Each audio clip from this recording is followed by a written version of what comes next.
నేనాటో వాణ్ణి అన్నగారి రూటువాణ్ణి న్యాయమైన రేటువాణ్ణి ఎదురులేని ఆటగాణ్ణి అందమైన పాటగాణ్ణి పంచోళ్లకు మంచివాణ్ణి తప్పుడోళ్ల వేటగాణ్ణి అచ్చమైన తెలుగువాణ్ణి మచ్చలేని మనసువాణ్ణిరా నేనందరికీ సొంతవాణ్ణిరా నేనెప్పుడైనా అందరికీ సొంతవాణ్ణిరా నే తప్పంటే తప్పురా ఒప్పంటే ఒప్పురా నేనాటో వాణ్ణి అన్నగారి రూటువాణ్ణి న్యాయమైన రేటువాణ్ణి వాణ్ణి ఎదురులేని ఆటగాణ్ణి అందమైన పాటగాణ్ణి పంచోళ్లకు మంచివాణ్ణి తప్పుడోళ్ల వేటగాణ్ణి అచ్చమైన తెలుగువాణ్ణి మచ్చలేని మనసువాణ్ణిరా నేనందరికీ సొంతవాణ్ణిరా నేనెప్పుడైనా అందరికీ సొంతవాణ్ణిరా నే తప్పంటే తప్పురా ఒప్పంటే ఒప్పురా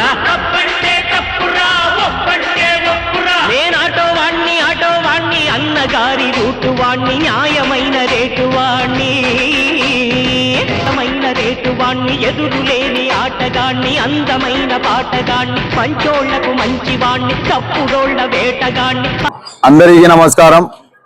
ఈరోజు విజయవాడ గౌరవ పార్లమెంట్ సభ్యులు శ్రీ కేసినేని శివనాథ్ చిన్ని గారి ఆదేశాల మేరకు 55వ డివిజన్లో తెలుగుదేశం పార్టీ ఆధ్వర్యంలో ఆటో డ్రైవర్లతో చంద్రబాబు ఆంధ్రప్రదేశ్ రాష్ట్ర గౌరవ ముఖ్యమంత్రి శ్రీ నారా చంద్రబాబు నాయుడు గారి చిత్రపటానికి ఆటో డ్రైవర్లతో కలిసి పాలాభిషేకం చేయడం జరిగింది.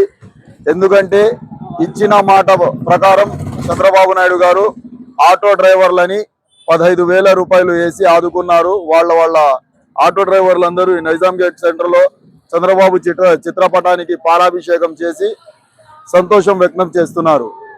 ఈ కార్యక్రమంలో 55వ డివిజన్ తెలుగుదేశం పార్టీ కమిటీ సభ్యులందరూ పాల్గొన్నారు. అలాగే ఆటో డ్రైవర్లందరూ పాల్గొని ఈ కార్యక్రమాన్ని విజయవంతం చేసిన అందరికీ ధన్యవాదాలు తెలుపుకుంటున్నాను.